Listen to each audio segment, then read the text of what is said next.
welcome to your daily Gameface. I am Dr. Kim Lannon. I am here with Lou Blasi, who didn't. Are you done chanting? You didn't call me. I am not. I'm still doing it in my head. My chant, I was just checking my chant is still going before on. I opened the mics. Wasn't my chant good? It was excellent. Yeah, I was chanting the whole way through the building, all the way up the stairs into the room. Pardon my lateness, Dunkin' Donuts and the highway. You're like hell. Bill Burr. You're what's inside my head most of the time. If the shit that was in my head came out, Yeah. Wow. Yeah, I know. It would be, well, you hear a lot of that. I do. So you know, it's just not on air. So There we go. So anyway, good morning. I have a lot to cover. We're late because of Dunkin' Donuts and the highway. Yep. And when I hit the highway part where it was the problem that I didn't know was there, all the crap in the back of my car went flying forward. Uh-oh. So that was entertaining. Yep. I have to deal with that after the show for a hot second. So Lou's referring to my chant coming in the building, which we will not repeat on air what I was saying, but my chant was just imagine it. Everybody in the building was laughing as I was walking through because and Stephanie goes, "Oh, she's late." And Kevin was laughing. I'm like, "Don't talk to me." And then one good. They got some before you came in. Good. They did. They heard me. Everybody heard me. I started at the front door. I started outside in the parking lot. Yep. Because when I saw the crap in the back of my car on the floor, I was like, "Ugh." Well, it's good to process. Just get it out. I know. Okay, so I have a lot to cover. So first of all, I have some entertaining stories. We got a clap. What? We got a clap. I got a clap. Attention. Yeah. Here we are. Okay, so first of all, okay, so I had a great event this weekend. How'd it go? Well, so the event went great. First of all, thank you. I have to thank Temazcal. There we go. Temazcal. I always have to separate it out. Temazcal, Cantina Tequila, right? They're the ones that do they have. That's how that's pronounced? Temazcal. Temazcal. Oh. Temazcal. So Eddie V's, and they're they have 11 different big stores. They're the ones that do all the Seaport restaurants, all that. But they were my full sponsor for the event, and they were fabulous. They are. So they did all the food, they did beverages, they did a signature drink that was my lovely cat Kalila, called the Kalila Margarita, and it was a coconut margarita for my signature drink with a beautiful signage of Kalila and my run, and it was great. It was really good. It was really good. And then I had been given a donation of not only silent auction items, but also ticket, raffle ticket items, to the tune of probably about $10,000 worth of stuff. And people ate it up, and it was great. And I did really well on that. Now here's the, I guess, ironic, sort of funny, weird, unfortunate part of it, because I'm still short on my goal. I have squares still to sell, which is unheard of at this point, but I have squares. So I have $100 squares, right? But also I came up short on just the night because, so about 50 people had signed up prior to come, paid the whole thing. And then I had people show, probably about 20 plus people show on the night and then pay that night. So that would have been my goal, right? And beyond. People showed the night before the party on the wrong date. And then people the next day told me, "Oh my God, did I miss it? I thought it was this coming weekend." And they thought I had on Super Bowl Sunday because they associated with the Super Bowl square. So I had 13. Now I'm up to 13 of those people.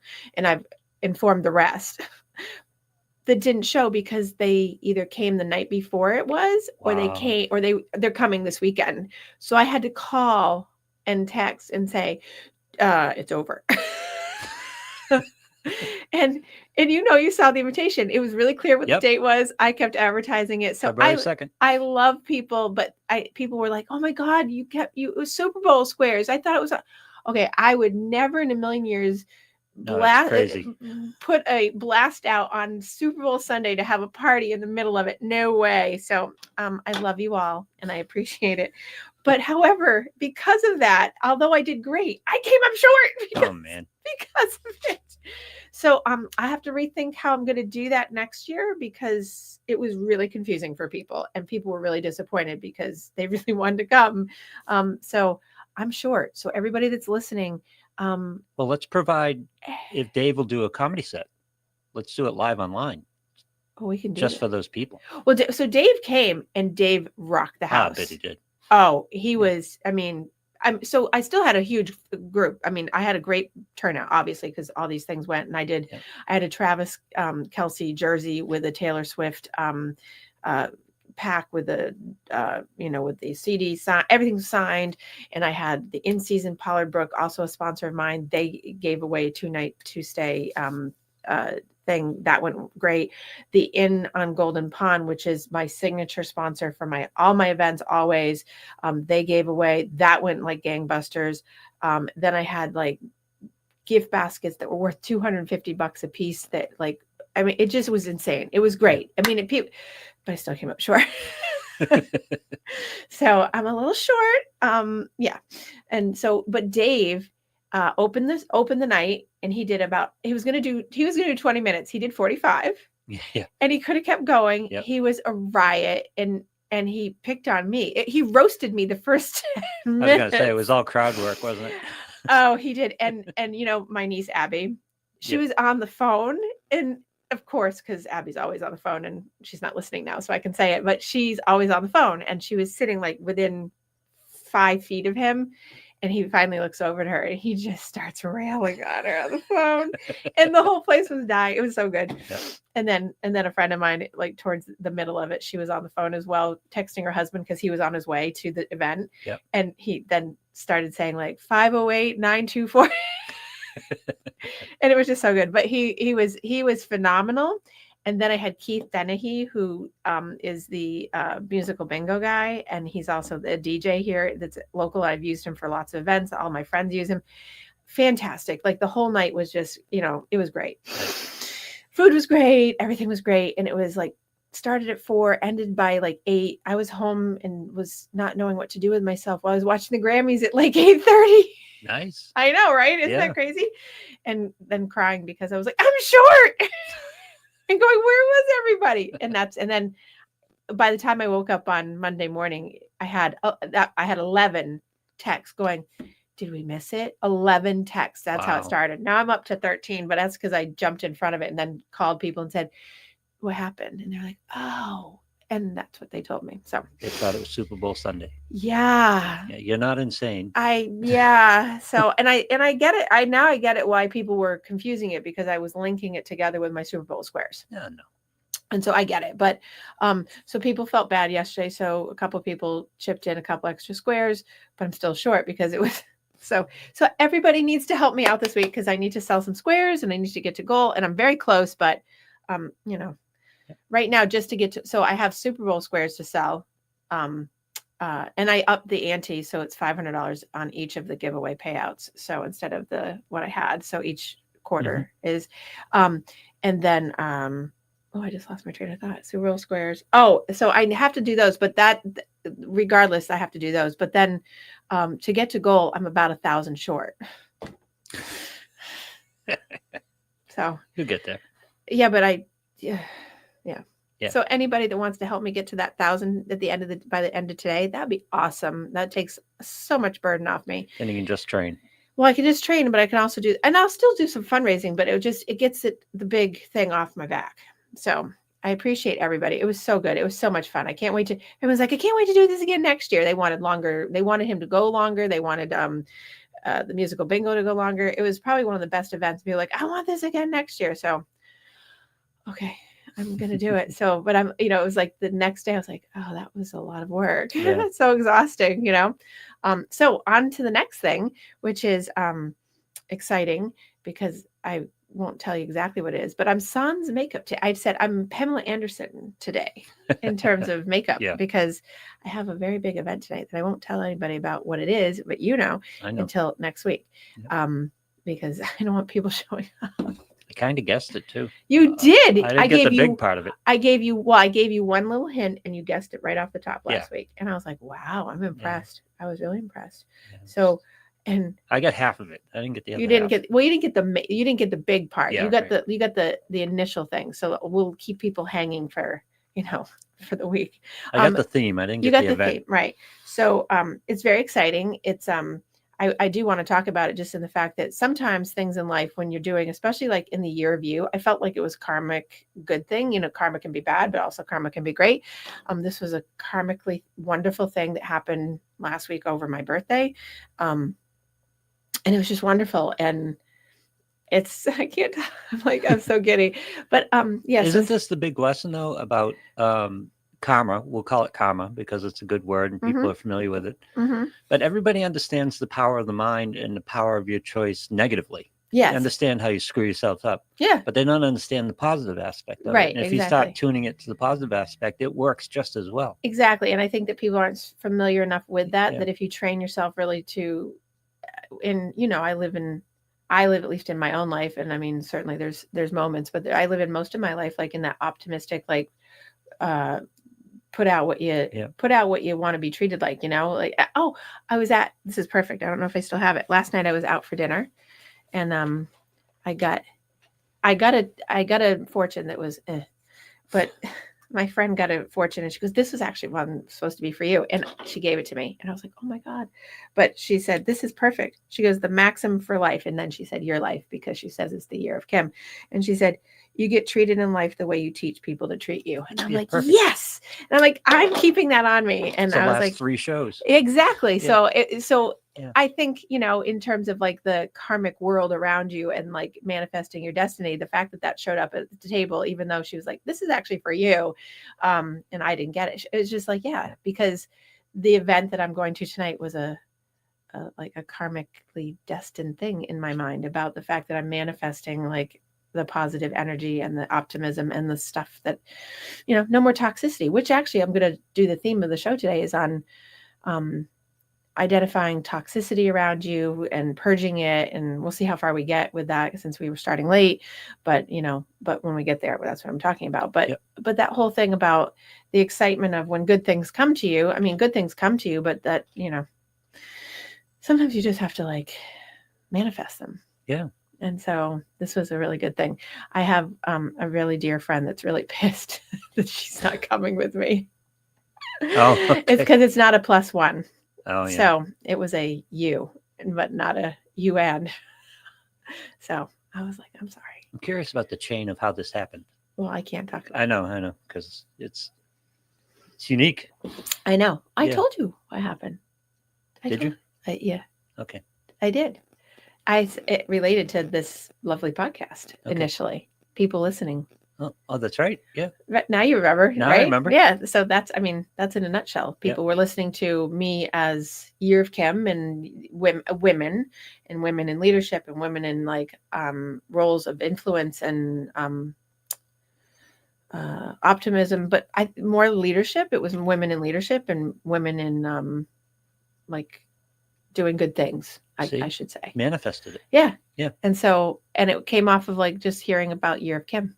Year being you. I'm saying Year of Kim today because it's my thing. But my encouragement for this year is like Year of You, and that's what. Tune in next week. It's going to be a good story. Yeah, I hope so. Yeah, could be a real letdown. Who knows? But right now it's a good story. I will say that it's a fascinating event with a good. I always love this event. Yes, and I will say that this is funny because it's like it's what. 20 degrees out today, and probably tonight will be like 10. Yeah. And I'll be wearing an outfit that's made for a 90-degree day. Can't wait to slip into that. But it'll be worth it. in the walk across the street in the parking lot to get to the building. Yep. So, but you know what? Pain for good things. Yeah. Anyway. Okay, so I think that I covered all of that, but I will get a chance when you get a chance to please post up the links to my shortness on my fundraising. That would be awesome. You want the Give and Gain? The Give and Gain and we'll remind people at the end too, because I think, and I was like, oh, I could do more tonight. I'm like, oh, that would be inappropriate. No, just enjoy tonight. Mm-hmm. I will. I have to work today, by the way, besides this. So that will be entertaining. My mind is, in places. Oh, good morning, Leanne. Oh, Oh my gosh, she says put herself down for 2 squares for Ash and Cinder. Did you see that? Oh, yay. Oh, those little terrorists, by the way. Look at my hands. Ooh, Ash and Cinder.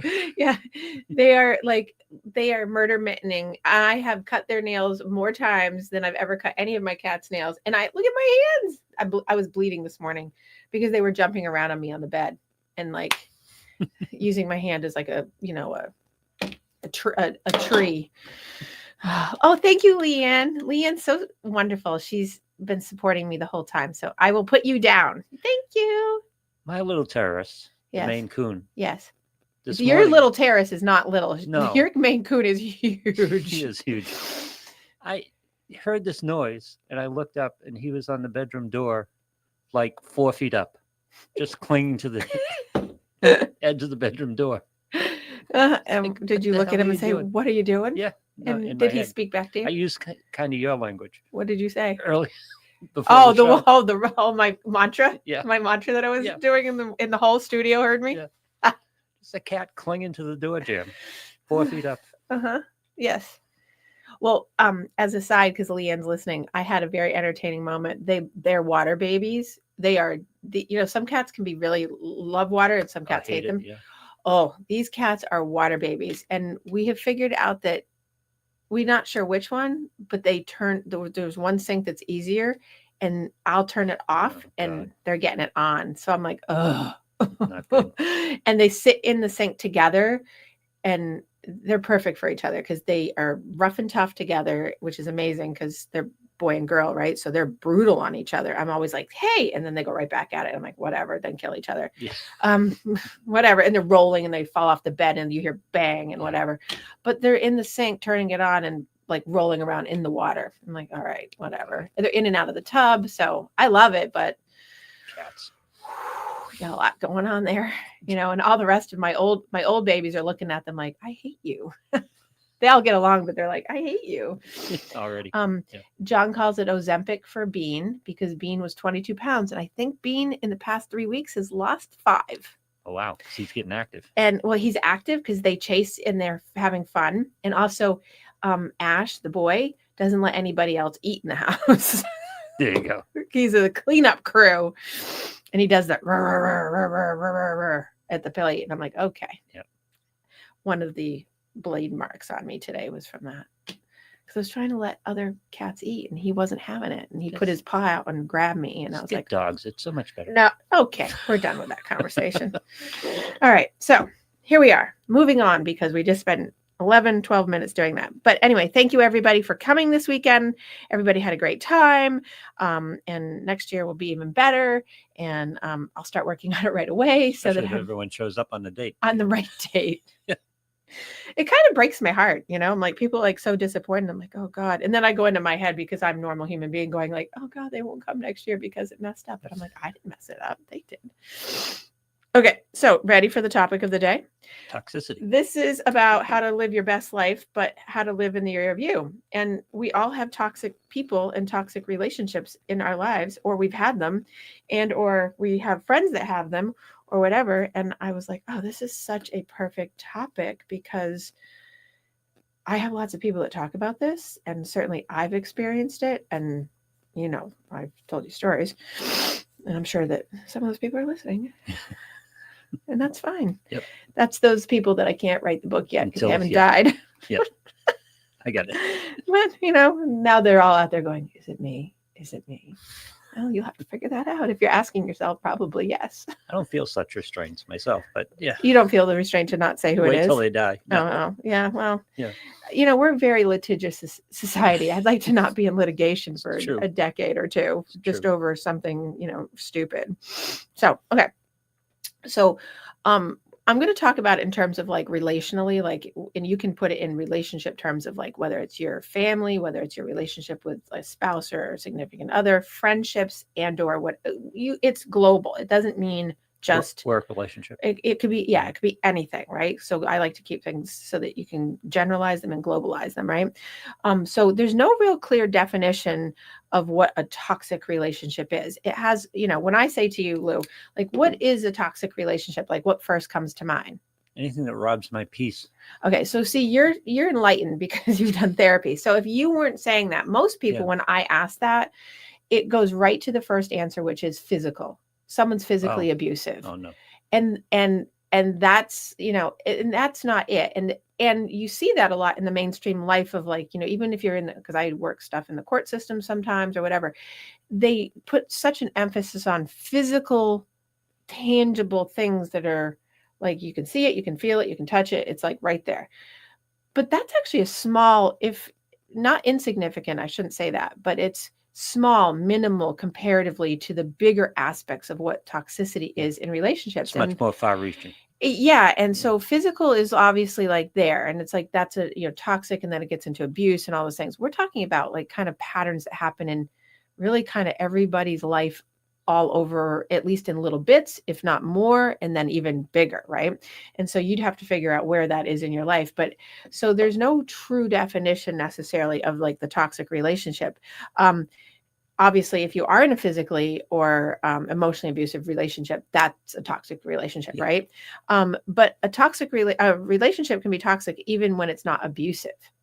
And that's where this distinguishing thing is, because it goes to your peace. Like if we just jumped ahead to like the end of the show and say anything that's robbing your inner peace and you deem toxic, then that is. Now, I have some clients that everything is toxic, and sometimes I have to put like a train track and go stop, because everything that's like small and egregious in their mind becomes prospectively toxic to them. I'm like, well, that's not actually, it's like their interpretation of it. That's a victim mentality. Well, then, and that's the thing. So we have to be careful not to, because some people get really into that, and it's like, okay, that's not really what it is.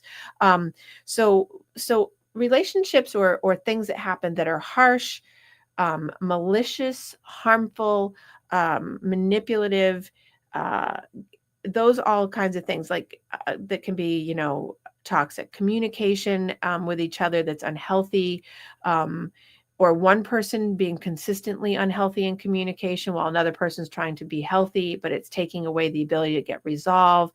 Codependency is toxicity. And someone asked me in my class last week, can you be codependent, and can you be in a codependent relationship and one person be the codependent and you not be?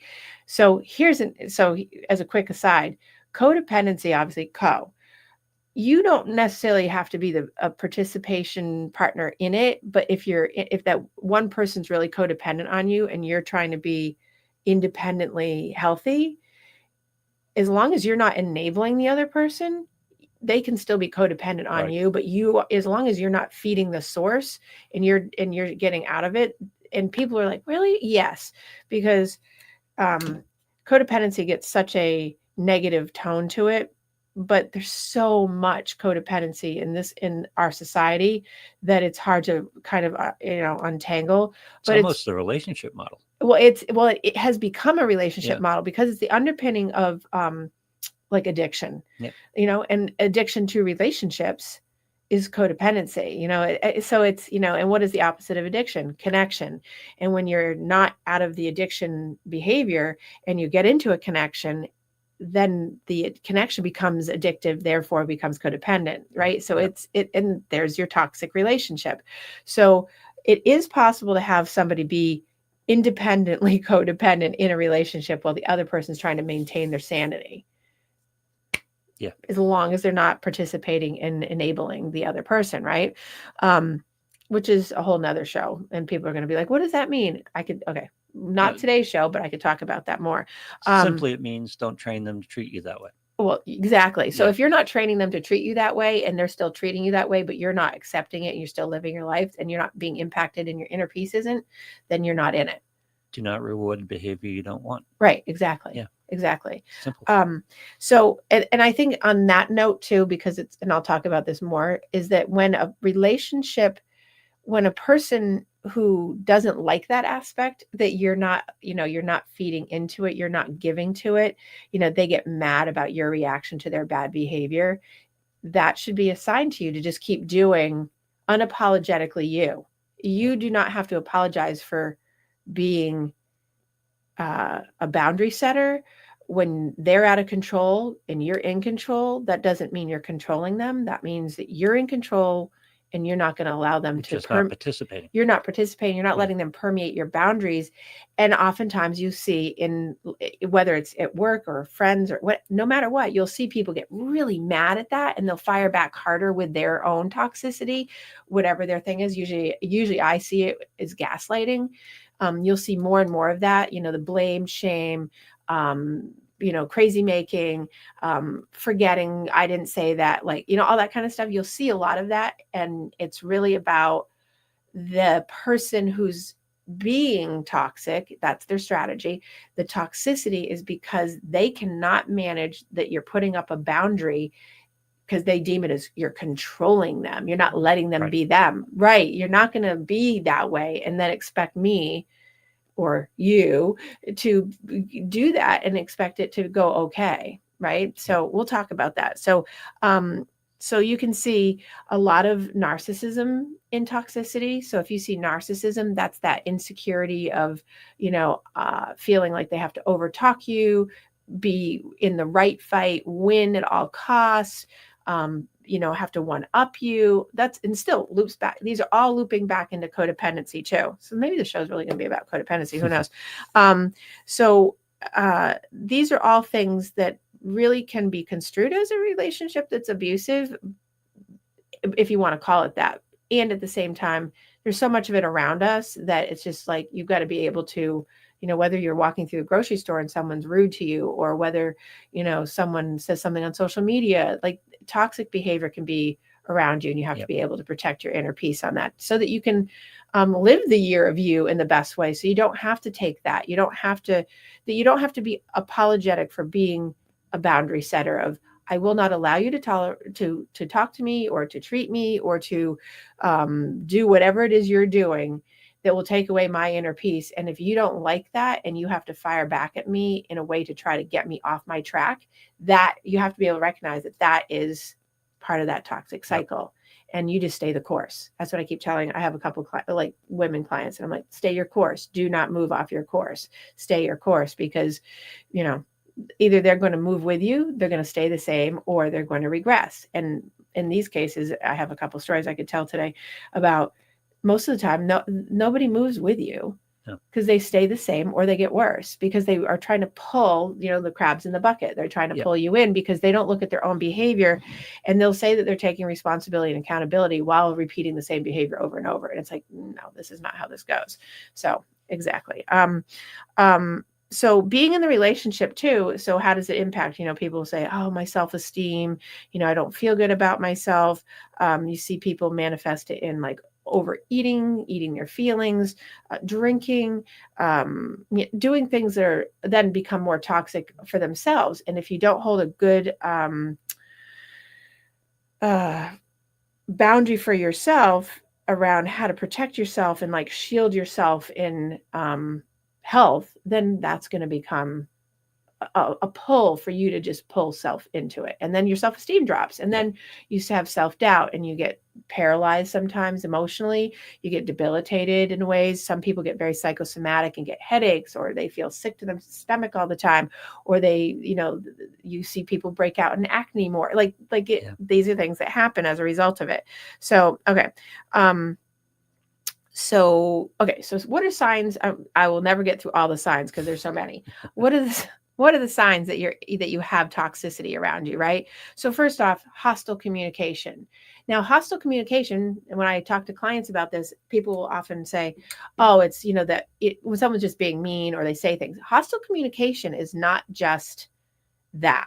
Hostile communication, especially when we're talking like close friends or close relationships, like intimate partners, it's the 4 horsemen of divorce. It's the contempt. You know what I mean? It's when someone shows you contempt, withdrawal, disdain, and anger. Mm-hmm.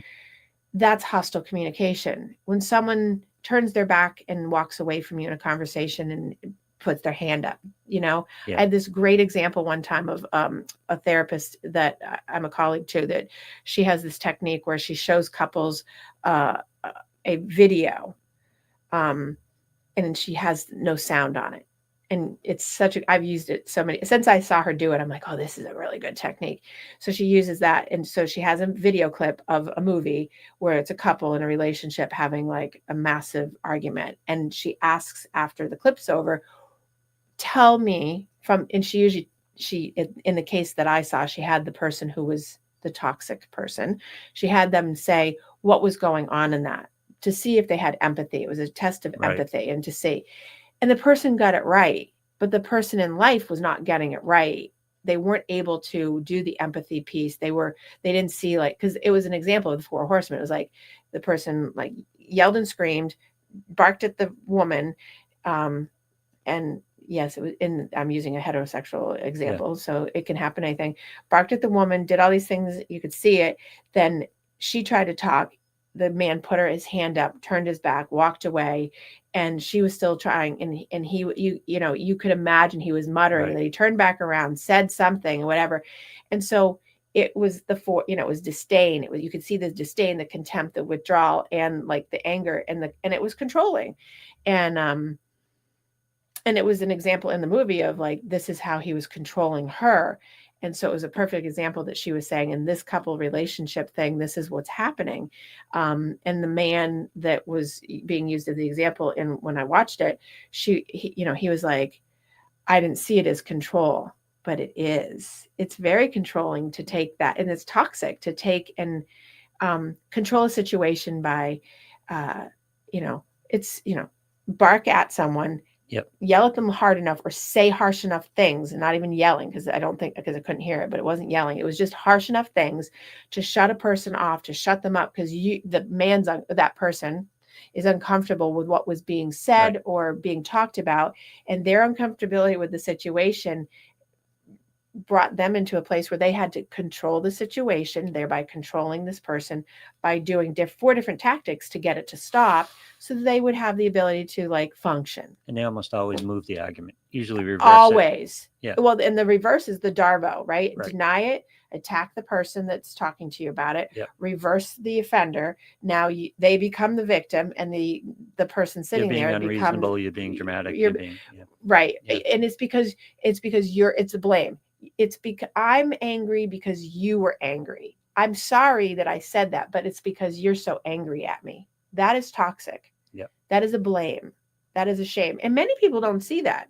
More often than not, they do, especially when you put it out in front of them going, like, right. You hear that, right? It's not like a gray area. It's blame and shame. When someone says, I'm mad at you, and therefore that's why I did it. I'm sorry I did it, but it's because I'm mad because you were mad. When the argument gets moved, when it becomes personal, when it's no longer about the topic of the conflict, then you're in these problems. Exactly. And so that's where it moves from being maybe possibly going in a healthy direction to toxic. And people don't see, because they get into such a dynamic and they're usually in such a pattern of it.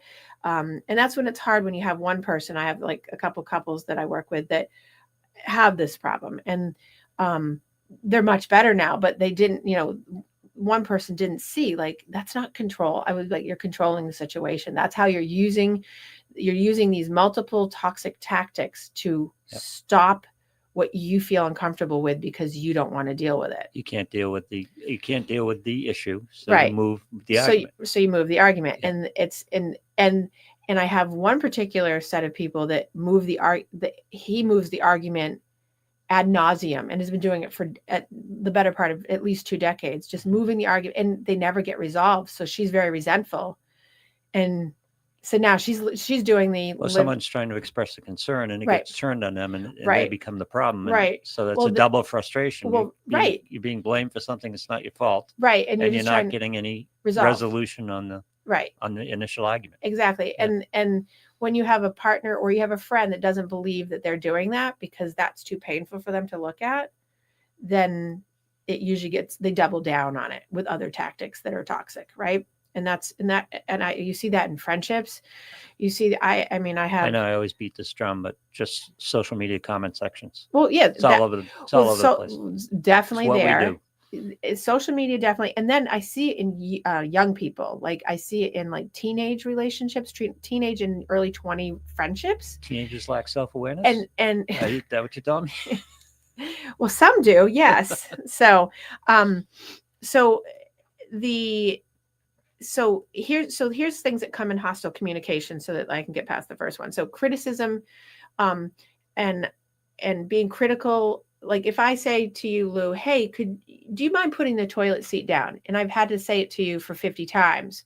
Um, and then instead of hearing it just as like, oh, I got to remember to do that. Instead, you go, you're always criticizing me. I can never do anything right. Right. That's the defense Yeah. coming up on the part. It's like, no, I'm just asking you to put the toilet seat down. And by the time I've asked you 50 times, Yeah. and you're still not doing it, now you, Lou, have created an environment where there's a feeling of disrespect, a feeling of lack of like being heard. There's all these things. And so if I address you and say, Lou, I've really asked you to do this a whole bunch of times. I really don't want to have to ask you again because, whatever. It'd be great in a healthy response to be like, I know, I've really got to do that. And this is what I'm going to do so it doesn't happen again. Instead, what happens is, and this is a common, it's like the hamper and the socks and Yeah. and the toilet seat. Instead, it's like, you're always picking on me. I never can do anything right. Yeah. It's like, that's not the topic. That's a turn on the other person Yeah. of, I'm never good You're being enough. You're unreasonable. being unreasonable, Yeah. which is a gaslight. Yep. And that's the other part of toxicity is you're taking something that someone's saying and then now you're being unreasonable for asking.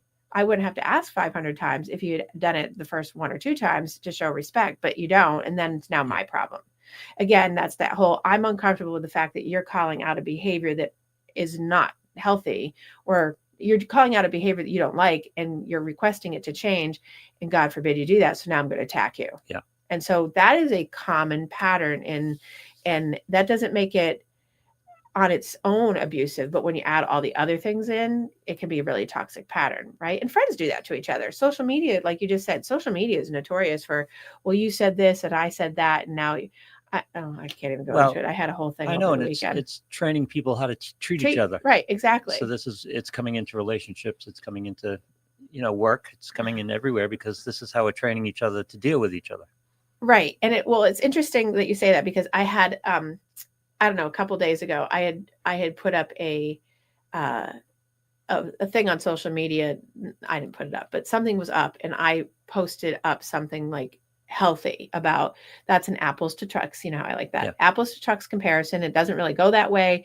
Here's like a better way to look at it in terms of if you want to believe it wasn't anything on which side. It was a side thing, right? But it was and so a friend of mine. And it was a random thing. It was a feed that was random, like that I didn't know they would ever see, because it's one of those things that everybody in the world sees. And he tagged on it and he like wrote me this thing last night that was like really snarky. And I was like, and it was long and it was kind of like it was a toxic kind of jab in my mind. Cause I'm thinking, so I wrote back and kept in the form of love and kindness and compassion. I said, hey, Billy, not his name. And I was like, you know me, right? We're friends, right? And so I did this and I said, this was a comment about this thing, not anything about blah, blah, blah. Now we are on opposite sides of the poles here. And we both know that. And that's one of the reasons why we love each other. Because when we get together, it's hysterical. There's no toxicity at all because we rail on each other. And it's funny about like, because it's healthy, like you and I can do, but it's like, and so all of a sudden, because he got that this morning, he comes back. He goes, no. I was being sarcastic because I went to your profile and picked out about how you're motivational and how you're this and that. And he goes, it was just funny. I'm like, oh my God. But it went to the whole, thank God I didn't respond in a way that was snarky. Right, exactly. Yeah. Because I went to it's the year of me. I'm going to make sure that I just want to train people how to treat me. And then he came back and he was lovely. And he was like, Kim. Well, tone doesn't always translate. Well, text. Right. Yeah. But even with this, it was just, he goes, Kim, I took that from your profile. And it was so, I'm so embedded, like everybody, to being like, you're attacking me. Yeah. But I didn't say it. I just went back with kindness. And then he came back, he goes, that's your profile, right? And I was giving you a rib. And I was like, I didn't, but we're so trained into the toxicity of social media coming at us. And I'm so you go in swords up. Yeah. Oh yeah. And I thought he came in swords up. So I went with swords down and then he came back and he felt bad. He was like, oops. So, but I think that was a good lesson in this morning for me being like, oh, I stayed true to, I didn't attack. I felt attacked, but I didn't attack. And then he came back with, so I got met with what I needed.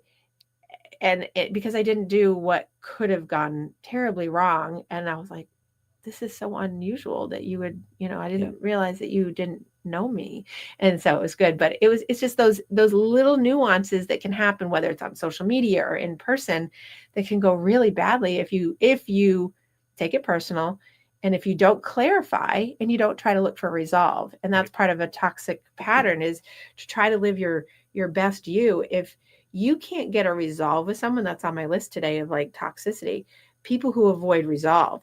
They'll say that they want to resolve, but they'll do everything to avoid it, because in resolving, when you have a codependent person, or you have a person that's like actively in addiction to the pattern, which is a lot of people, they will not really, they'll say they want to resolve, but when you actually say, here's the topic, it's like they melt down and fall apart, because they have to actually address the thing that makes them uncomfortable. And again, I'm unapologetically me, and just because I'm able to talk about something and put it out there, or just because you're able to talk about something and put it out there, does not mean that it's attacking you.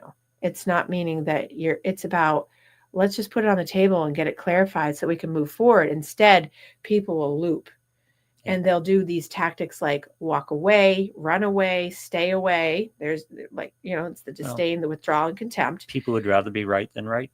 Yeah. Yeah. Yeah, exactly. Yeah. And it kills friendships. It kills relationships. It kills jobs. People lose out because they don't resolve out things that are because people are so vulnerably hurt all the time. Yep. Instead of it being like, just fix it, just work on it, just move forward. But people get so upset about, again, comes back to, people don't like your reaction when, to their bad behavior. Mm-hmm. So when they have bad behavior, and I say it tongue in cheek, they have bad, unhealthy, toxic behavior, and you have a reaction to it, God forbid, that you don't just tolerate it and accept it. They have a meltdown about it, and they'll double and triple down on it, as if you need to pay for their bad behavior over and over again. And I see it less in some ways, but then I see it really more ramped up because of the current situation. Well, let's talk about this now. I'm interested in your take on it, because all this year of you and talking about toxicity and all of this has been about being proactive and actively refuting that type of behavior. Mm-hmm. What about shedding it? How to shed? No, it's shedding it okay. Because you just used the word tolerate their bad behavior. Right. What if you just don't absorb it, just shed it? It's like it's there. Well, I think that yes, that's who the person is. I'm just going to go on with the rest of my day. So I think it's easier to shed. So two things. I think it's easier and very fine to shed. Take a break, walk away from something, like, because you can, and and it's not, work relationships can be like that, casual acquaintanceships can be like that, generalized friendships can be like that, but there's a point where if you're in, like, in my clientele and my background here, I'm talking about like people who are in more in-depth relationships, it's very hard to shed to a certain degree, because what ends up happening is there's a whole list of these things. Resentment and frustration comes up, and if you shed or tolerate, and you go on, the new trend of, which I talked about 4 years ago, let them be, let them do. Yeah.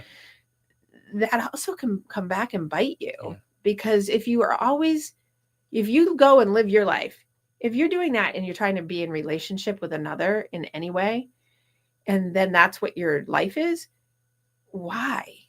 Let them, well, then let them go let them go, because then because you deserve better, of course. So why would you just continue to shed? There's a point where there's a line of like, okay, shed, tolerate, and whatever, but eventually we still have to come around to like resolution, clarification, I wasn't speaking in terms of relationships, because that's not a great strategy in relationships. Yeah. But work environments, social media. So social media, and like right now, especially if we just talk about that and go away from relationships for a second, if you don't shed and for people that don't know what that means, like just let go, walk away, just keep scrolling. Like your Don't dog, just shake it out. don't get involved. Yeah. Like because it's not worth your mental peace. It's not worth your mental energy. I watch people get ripped on. I had, obviously the thing with my friend, it could have gone terribly wrong, and I did the shed by responding in a way that was kind and compassionate, and then walked away from it. Didn't expect I'd get a good response. Yep. And then I did, because of the way I handled it, thank God. Right. But in most cases I didn't expect, it was nothing that I would have expected he would have ever seen to ever respond to. So, but in general, just scroll on, stop feeling compelled to hide behind the screen. If you wouldn't say it to someone's face, don't say it on a computer, because it's going to come back. And especially right now, and I've been warning a couple clients. I have a couple clients that are very vocal, especially since X came out the other day. And I'm sure you heard this, and said basically I don't remember how it was, but I read it as, we're the enemy of the state. Therefore, if you write anything, you're going to be in trouble. I'm like, stop posting. To a couple clients, I'm like, stop posting your anti-them stuff on their site, because they're like, oh, it's complicit. And no, I'm trying to protect you from the potential of you getting railed for this. Like, and you don't have good resiliency skills when you get railed on, but they're willing to go out there and just, I'm like, but you're gonna get, and we don't know what that ramification could be, since it's coming out that's saying, like, it's coming at you if you do it on that particular thing. I'm like, delete X, get off of X, get away from it, and just stop. But they can't. It's like they can, but they won't. Yeah. So they're not shedding. And so there's only so much you can do to warn them and say, that's, Big Brother's watching. But that's everything. X is like walking into the Coliseum. Yes. And that, oh my God, I said that. I literally said that to one of my clients on Friday. I said, it's like you're going in and you're about to get mauled by a tiger. Why would you put yourself in the middle of the ring? And they're like, well, we have a right. I'm like, I'm like, well, if that's what you want, fine. So, and of course, but understand what you're doing. Well, in my business, obviously, as you know, I don't talk politics specifically, unless someone says, like, something, and then they want my advice on how to manage something. I don't talk about it. But in this case, I said exactly what you just said. I said, be careful what you're walking into, because and I'm expecting very shortly, I'm going to get a therapy session or a call of, I'm in trouble. And I'm going to say, and I can't say I told you so, but I'm going to say, what are you going to do? Because I know you're putting stuff out there that you're going to get in trouble. And I try to say, there's ways to go about talking about these things without making it fired up. It's asking for it. No, I mean, it's just asking it, because that's the environment. I mean, you go on X and say the earth is round. Right. And then you're in for it. Right. Well, if you go on X and say anything anti-establishment right now, you're in trouble. Anti-anything Elon, you're in trouble. Yeah. He said it. He said, if you say it against me, you're in trouble. Well, and that's what these platform. Well, what this is, and I said to the people, I'm like, if someone says don't touch the hot stove and you touch it, you're going to get burned. My favorite thing. My kids are rolling their eyes right now. Yep. But there are two types of people in the world. People can figure out the stove is hot, and people have to touch it to find out. Right. Or keep touching it. You keep touching it. Keep touching it, and that's the thing, is like, and talk about the whole come around to like training people how to treat you. You're training people how to treat you and watching what you're doing. And they're like, yeah, but if I don't have a voice and I'm, I become complicit. I'm like, there are so many ways that you can take action that's healthy, not toxic, become a support person out in the world, and be helpful to others without saying that. And the stuff I'm talking about that's being said is provocative as all get out. It's not like small things. I'm talking, when these people that I'm talking about, they're saying way too much. I'm like, too much. It's like because you're coming to a gunfight with a spoon. And I don't want to get political, but you're going to. Well, sort of. I'm going to get constitutional.